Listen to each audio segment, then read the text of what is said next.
Bien, muy buenas tardes, queridos estudiantes. Hoy, como ya les había dicho anteriormente, vamos a seguir abordando el tema ortográfico en este aspecto que venimos desarrollando a través de nuestro material de trabajo que ya poseemos, que ya tenemos.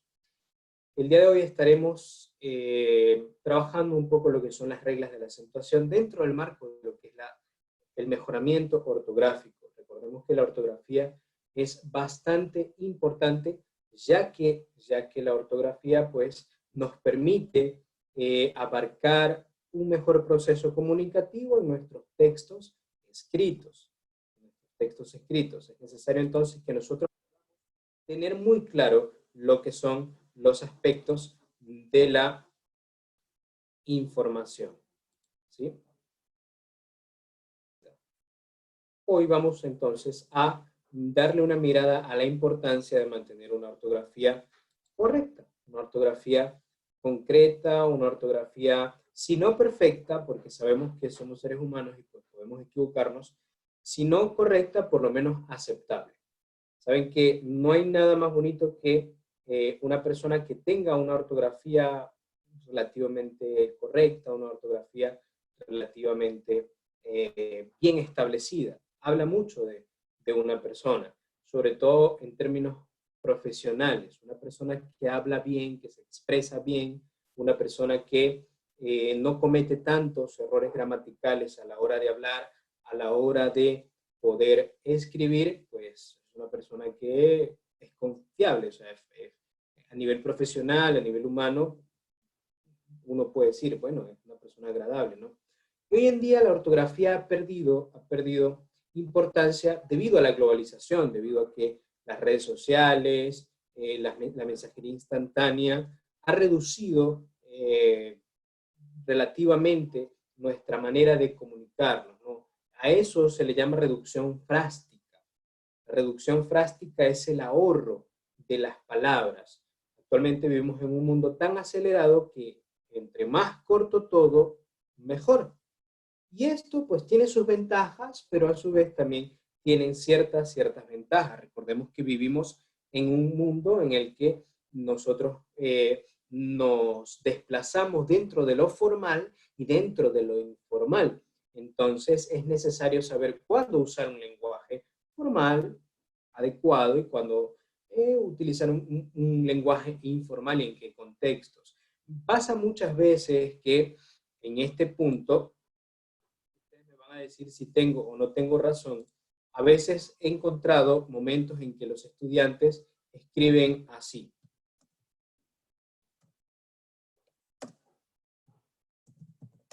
Porque tal cosa. Y utilizan esto. Y lo hacen en un trabajo. En un trabajo académico. Lo hacen en un trabajo que es académico, que está dentro de un proceso formal. Esto es incorrecto.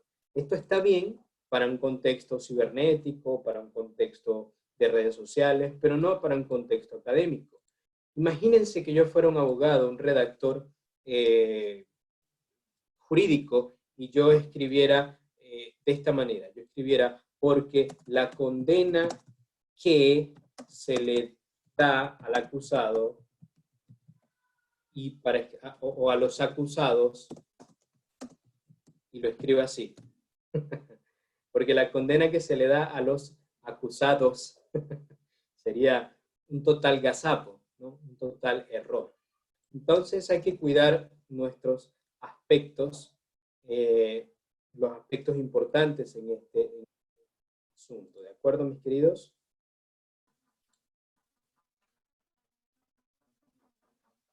De esta manera, entonces, nosotros podemos encontrar cómo, con los textos que vamos a ver ahora, vamos a encontrarnos cómo la acentuación, los signos de puntuación, la ortografía puede alterar bastante el sentido de lo que queremos expresar. Lo vamos a hacer a través de unos textos que son bastante, digamos, de esta manera, son bastante jocosos, por decirlo de alguna manera. ¿Sí? Vamos entonces a leer el primer texto. Ustedes se van a dar cuenta de lo que hablo en este aspecto. Si miren cómo la falta de ortografía o una ortografía totalmente distinta, una coma, una tilde, puede cambiar los resultados del proceso comunicativo. Ustedes lo van a visualizar. Tenemos acá un ejemplo de un texto dialógico, ¿no? Que están conversando. Y en ese particular, entonces,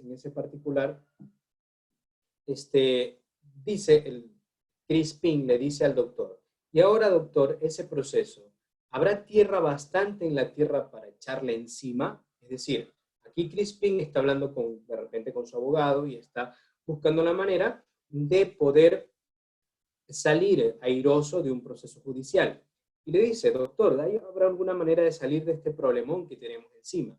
Y el doctor muy inteligentemente le responde, bueno, mi previsión se anticipa a todo. Bastará con puntuar debidamente algún concepto. Mira, por ejemplo, aquí, donde dice, y resultando que si no declaró, sigue diciendo el doctor, basta una coma y dice, y resultando que sí, no declaró. Y en la siguiente parte dice, y resultando que no, debe condenársele. Quitamos la coma y de esta manera nos queda, y resultando que no debe condenársele. ¿Se dan cuenta cómo una coma puede alterar el sentido? Y una tilde. Recordemos que este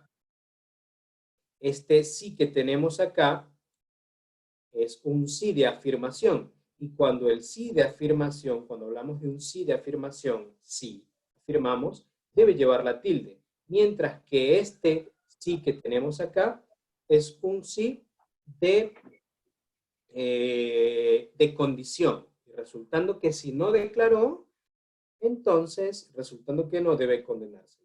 Pero el doctor muy inteligentemente le agrega una tilde, le agrega una coma y cambia el resultado. Resultando que sí, no declaró. Resultando que no debe condenársele, le quita la coma a la segunda declaración. Entonces, de esa manera, Crispin se salva y le dice, oh admirable coma, maravillosa coma, genio de la justicia, oráculo de la ley, monstruo de la jurisprudencia. Entonces, de esa manera, un texto puntuado de una cierta forma puede ser entendido de alguna manera y puntuado de otra, pues totalmente distinto. Otro segundo caso es el caso de Carlos V.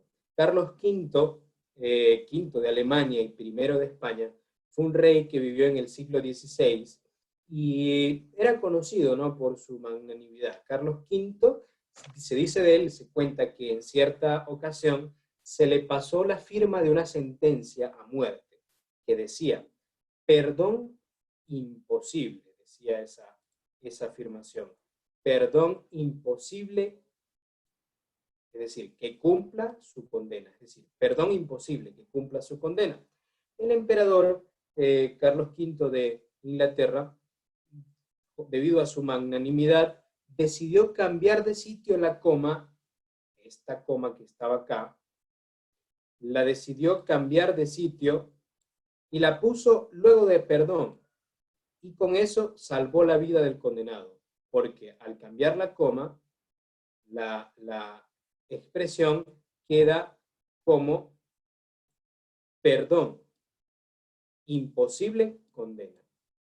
De esa manera salvó la vida del condenado, cosa que me imagino el condenado agradeció mucho, ¿no? El condenado a muerte agradeció tremendamente. Un tercer punto, mis queridos, es que la ortografía puede llegar a crear líos familiares. Ya vamos a verlo a través de este texto. Acá podemos darnos cuenta que la ortografía puede llegar a crear problemas familiares. Por ejemplo, en un artículo titulado La ortografía con humor, ciertos autores recogen la siguiente historia. Se dice de un señor que por ignorancia o malicia dejó al morir el siguiente escrito: falto de todo signo de puntuación, ¿no? no tenía signos de puntuación por ningún lado. Y decía, dejo mis bienes a mi sobrino Juan, no a mi hermano Luis, tampoco jamás se pagará la cuenta al sastre, nunca de ningún modo para los jesuitas, todo lo dicho es mi deseo. Obviamente debe leerse así porque no tiene signos de puntuación por ningún lado. Dejo mis bienes a mi sobrino Juan, no a mi hermano Luis, tampoco jamás se pagará la cuenta al sastre, nunca de ningún modo para los jesuitas, todo lo dicho es mi deseo. ¿Cómo saben entonces las personas a quién le dejó la herencia? Comienzan entonces estas personas a pelearse, los herederos, ¿sí? Comienza a darse lectura al documento, las personas que eran aludidas a él. Cada cual pues se atribuye, ¿no?, la preferencia, cada cual se atribuye la preferencia. De esta manera, a fin de resolver dudas, acuerdan que cada uno va a puntuar el escrito según él crea que es lo correcto. Mi sobrino Juan es el primero que se atreve a puntuar el escrito. Y mire cómo lo puntúa Juan. Dice, dejo mis bienes a mi sobrino Juan, coma, no a mi hermano Luis, punto. Tampoco, coma, jamás se pagará la cuenta al sastre, punto. Nunca, de ningún modo, para los jesuitas. Todo lo dicho es mi deseo. ¿A quién favorece ahora el escrito puntuado de esta manera? Hago la pregunta. Así es, entonces, puntuado de esta manera, el texto está favoreciendo a Juan, y no a más nadie. Sin embargo, sigue diciendo el texto que no se conforma de esa manera Luis, entonces lo arregla de la siguiente forma. Le agrega unos signos de interrogación por acá, y el texto comienza diciendo, ¿dejo mis bienes a mi sobrino Juan? No. ¿A mi hermano Luis? Tampoco. Jamás se pagará la cuenta al sastre. Nunca, nunca, de ningún modo, nunca, de ningún modo, para los jesuitas. Todo lo dicho es mi deseo. En este aspecto, ¿cómo ahora, a quién beneficia el texto? A Luis, exactamente. Beneficia entonces a Luis al estar puntuado de esta manera, ¿no? Con los dos puntos, indica que se está dejando la herencia a Luis. Sin embargo, el sastre no se va a quedar tan atrás y llega y justifica su reclamación diciendo, ¿dejo mis bienes a mi sobrino Juan? No. ¿A mi hermano Luis? Tampoco, jamás. ¿Se pagará la cuenta? Al sastre. Nunca, de ningún modo, para los jesuitas. Todo lo dicho es mi deseo. Ahora, ¿a quién está beneficiando el texto? Muy bien, al sastre. Ahora nos damos cuenta que el texto está beneficiando al sastre, ¿no? Qué tremendo problemón dejó el señor de la fortuna, ¿no? Qué tremendo problemón dejó para que los herederos se estuvieran allí jalándose de los pelos, ¿no? Sin embargo, había otro aludido dentro del texto, otros aludidos, los jesuitas. Los jesuitas se interponen y reclaman toda la herencia, sosteniendo que la verdadera interpretación del escrito es, ¿dejo mis bienes a mi sobrino Juan? No. ¿A mi hermano Luis? Tampoco. Jamás. ¿Se pagará la cuenta al sastre? Nunca. De ningún modo. Para los jesuitas, todo. Lo dicho es mi deseo. ¿Quién estás ahora beneficiando el texto? Muy bien. A los jesuitas. Tal cual como al estar puntuado, arreglado el texto, de esta forma nos damos cuenta que está beneficiando a los jesuitas. De esta manera la lectura pues motiva gran escándalo entre los que están allí participando, y pues para poner orden a la autoridad, entonces llega la autoridad, llega el juez, Y dice, luego de examinar el escrito, señores, aquí se trata de cometer un fraude. El finado, el difunto, no ha testado, no ha hecho ningún testamento. Por tanto, la herencia pertenece al Estado según las leyes. Así lo prueba esta verdadera interpretación. ¿Dejo mis bienes a mi sobrino Juan? No. ¿A mi hermano Luis? Tampoco. Jamás se pagará la cuenta al sastre. Nunca. De ningún modo para los jesuitas. Todo lo dicho es mi deseo. En su virtud y no resultando herederos para esta herencia, yo, el juez, me incauto de ella en nombre del Estado y queda terminado el asunto. ¡Pum! Caso cerrado, como dicen por allí. Entonces, el saber puntuar, el saber cómo utilizar la ortografía es tremendamente necesario para muchos aspectos, ¿no? Bien, siguiendo con otro ejemplo, un ejemplo más que me parece muy gracioso, de hecho, me parece bastante gracioso, es que la ortografía puede traer problemas a la relación de pareja, un matrimonio. Dice un artículo citado, un autor, Carratalá, se refiere a un caso en que el cambio de sentido viene dado simplemente por la omisión de un acento, de una tilde. ¿Cómo una tilde puede cambiar el sentido de una palabra y de toda una expresión o de toda una frase, ¿no? En este pequeño poema dice algo bien interesante. Voy a sacarlo porque no se ve muy bien. Dice lo siguiente, un segundito. Dice, por odio a la ortografía que olvidó, sí lo sabía,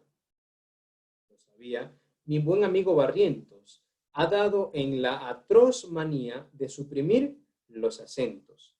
Ayer desde Panticosa, esta postdata Mendoza, al fin de un pliego enlutado. Chico, me tiene al helado la perdida de tu esposa.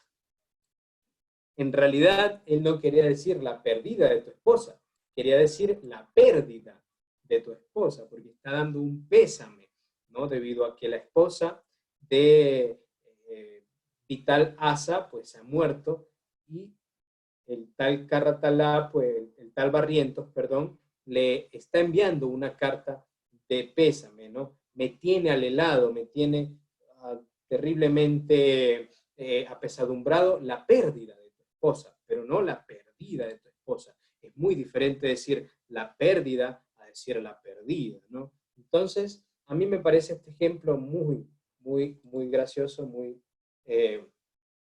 interesante para ver cómo es un problema tremendo, ¿no? Cuando nosotros omitimos, sobre todo en la parte escrita, una tilde, una simple tilde. Entonces, en este aspecto nosotros vamos a estudiar un poco y a recapitular, pues, las normas de acentuación para relacionarlos con todo este asunto que venimos estudiando acerca de la concurrencia vocálica y cómo una tilde, pues, puede cambiar y cambiar las normas. En primer lugar, tenemos que, lo que ya conocemos, que existen palabras agudas, llanas, esdrújulas y pues sobreesdrújulas, ¿no? Vamos a estudiar un poco en este aspecto, entonces, este punto. ¿De acuerdo? Entonces, ¿quién me puede decir de qué se trata este asunto? Palabras agudas, llanas, esdrújulas. Muy bien, entonces en este aspecto tenemos que las reglas de acentuación me indican que existen palabras agudas, llanas, también conocidas como palabras graves, y esdrújulas, ¿no? Y obviamente las sobreesdrújulas. Nos decía nuestra compañera Ángela que las palabras agudas, pues, obviamente son aquellas que tienen una acentuación en un punto específico.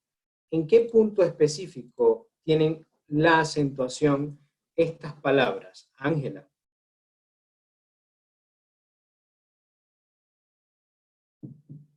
Tienen la acentuación en la última sílaba.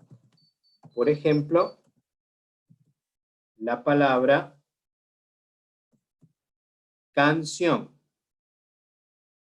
La palabra Tilde la O. Muy bien, falta una tilde en la O. Perfecto.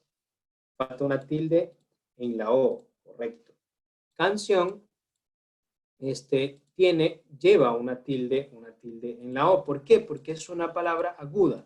Y nos dice, como decía Ángela, que toda palabra aguda, pues necesariamente para llevar la tilde, es decir, el acento ortográfico, debe sí o sí estar terminada en N, en S o en una vocal. Con respecto a las palabras llanas, ¿quién recuerda cuáles son las palabras llanas? Son palabras que no terminan en NS o vocal, creo, y la...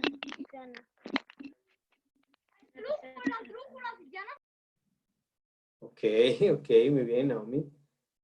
Naomi está por allí también dando su opinión y está acercándose bastante. Las palabras, entonces, agudas son aquellas que se acentúan o que tienen la mayor fuerza de voz en la última sílaba. Recordemos que acá pues, tenemos canción, ¿no? 2 sílabas, y la acentuada es la última. La tilde siempre recae sobre la vocal. La mayor fuerza de voz recae sobre la vocal. ¿Nunca se han preguntado ustedes por qué? ¿Por qué siempre sobre una vocal y nunca sobre una consonante? Resulta ser que las vocales, fonéticamente hablando, son fonemas únicos, son fonemas concretos, específicos, ¿no?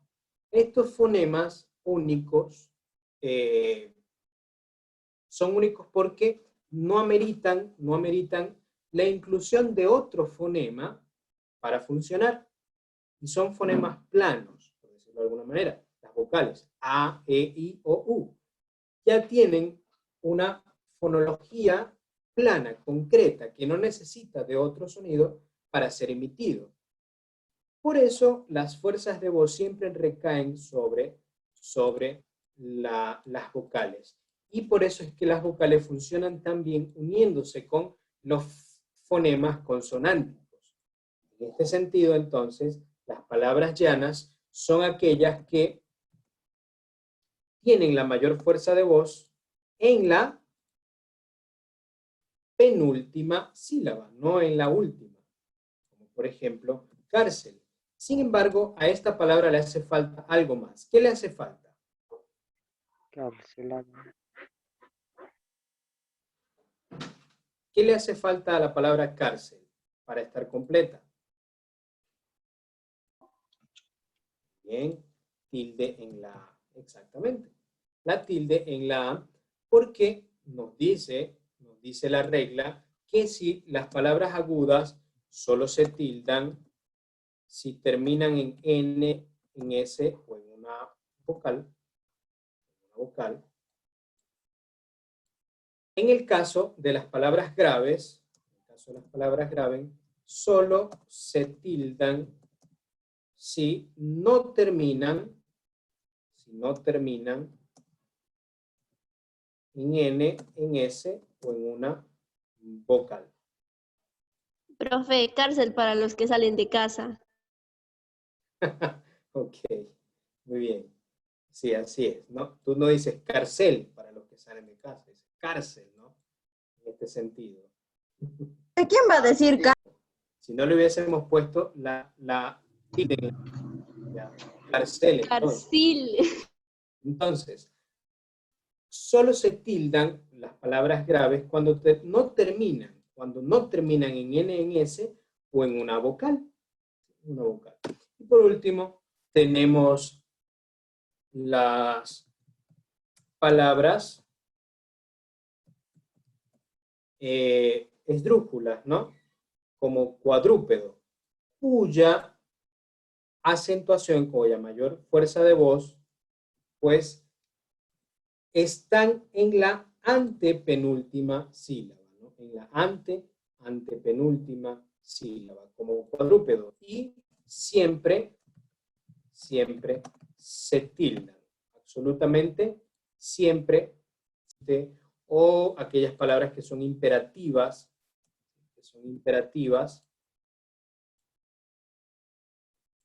tienden a ser sobresdrújulas. Las sobresdrújulas, pues obviamente, tienen la mayor fuerza de voz en la antepenúltima sílaba. Prácticamente. La antepenúltima sílaba. Igual que las sobresdrújulas siempre se tildan. ¿Sí? Siempre se tildan. La definición de las palabras agudas, sílaba tónica en la última sílaba. ¿Qué pasa con aquellas palabras que no terminan en N o en N o en S o en vocal? Como tenedor. Esas palabras simplemente no llevan tilde, ¿no? Como tenedor, cristal, no llevan tilde, ¿no? No llevan tilde porque no terminan en N, no terminan en S, ni terminan en vocal. Es importante este aspecto. Yo quiero hacerles una pregunta a ustedes. Noten que yo aquí coloqué so y acá lo coloqué con el acento ortográfico. ¿Cuál está correcto de ellos?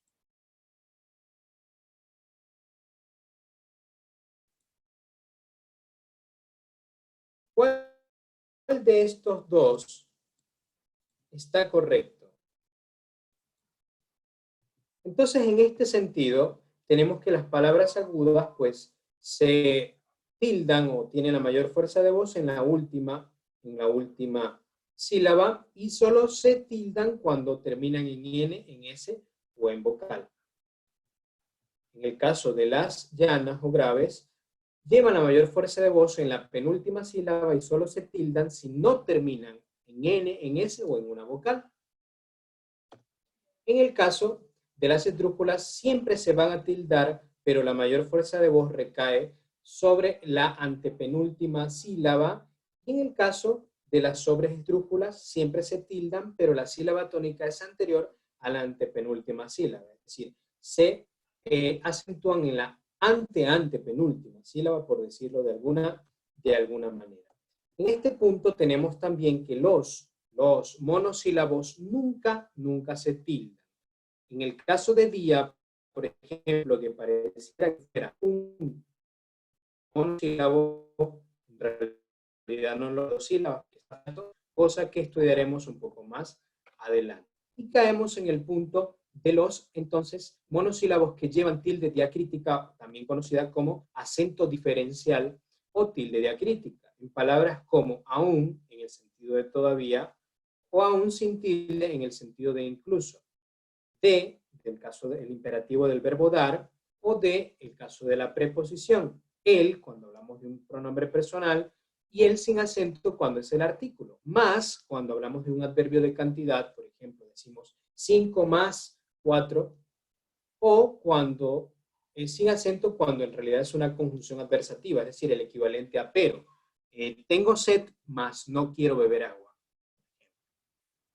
Mi, cuando se trata de un pronombre personal, en expresiones como me lo dijo a mí, o mi, cuando es sin el acento, sin la tilde, cuando es un adjetivo posesivo, mi vaso, mi teléfono.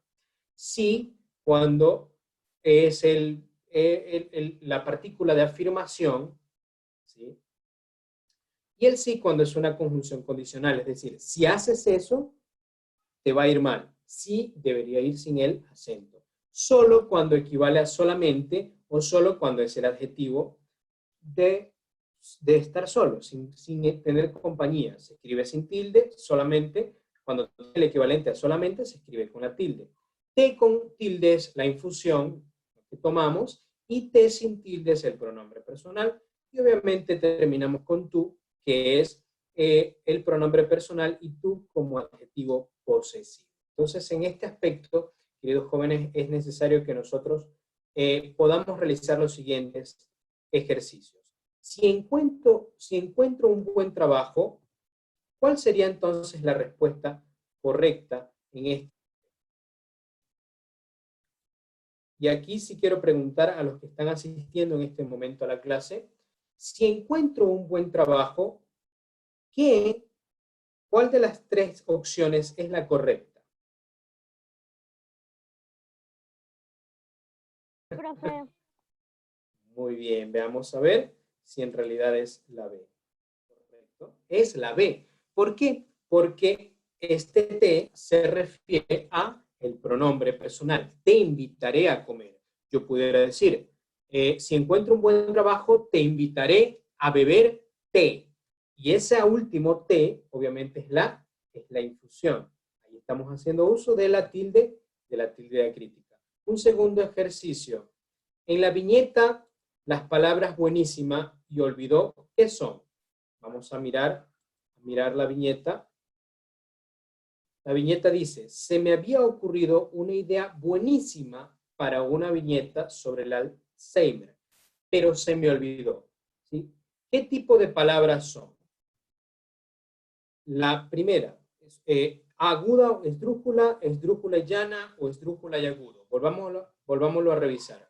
Se me había ocurrido una buenísima idea para una viñeta sobre el Alzheimer, pero se me olvidó.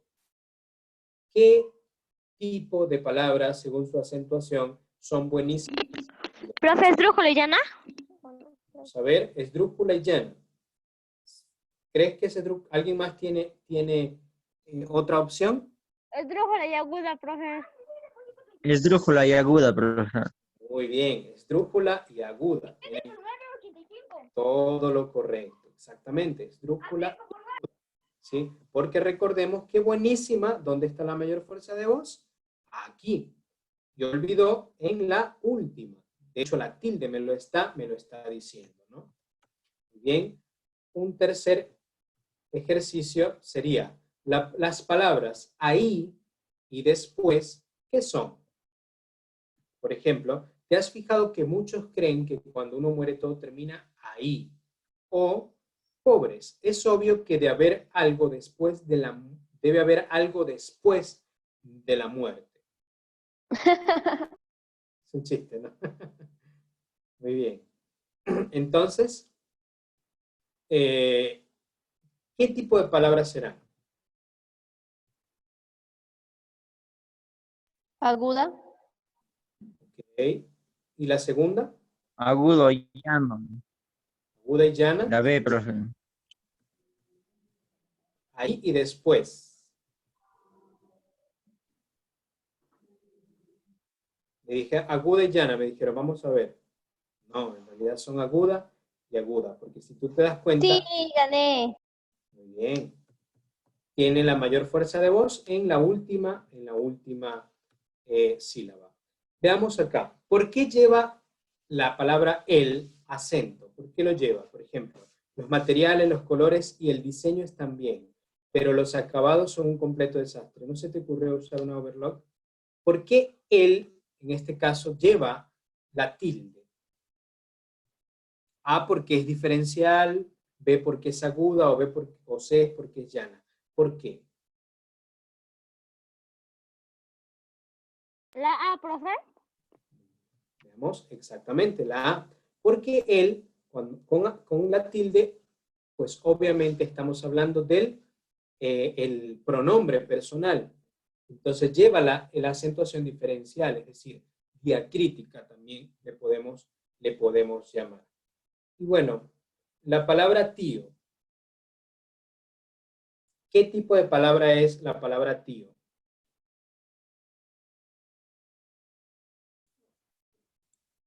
Aguda y llana. La palabra tío debería ser ¿de qué tipo? ¿Es diferencial? Grave, profe. ¿Ah? Tío sería aguda, llana o diferencial. Llana. Profe, aguda. Bien, veamos. Llana. En realidad David tenía razón. Min Seok Jin, pues casi llegaba al punto, ¿no? Me morí. Yana. Yana. Perfecto. Aunque tío pareciera que fuera monosílabo, nos damos cuenta que en realidad son dos sílabas. ¿Por qué? Porque está formándose un hiato. Muy bien, las palabras solo y solo significan respectivamente ¿qué cosa? Somente, sociño, o somente, o sociño, somente, o solo, somente. Esto está en portugués. Es decir, bueno, aquí esto está en portugués, no me fijé en la presentación, pero bueno, solo y solo, esto significa solamente, y solo significa sociño, o solo, cuando hablamos de soledad. Muy bien, en este punto llegamos a un punto clave, mis queridos chicos, que no sé si nos dé tiempo de desarrollar. Entonces, en este sentido, queridos jóvenes, podemos notar que en este punto vamos a hablar de los diptongos. Sin embargo, vamos a dejarlo hasta acá. Una vez que continuemos con nuestras clases, pues vamos a poder abordar un poco lo que es el diptongo, cómo la acentuación puede variar y varía dentro de lo que son los diptongos, cómo hay una variación en ese aspecto. Este punto entonces sería todo por el día de hoy. Esperamos que puedan realizar las actividades. Les voy a estar dejando la presentación que hemos utilizado el día de hoy a través del WhatsApp y les voy a estar dejando algunos links que los llevarán a algunos ejercicios para realizar. Eso es todo por ahora. Nos vemos pronto en otra sesión.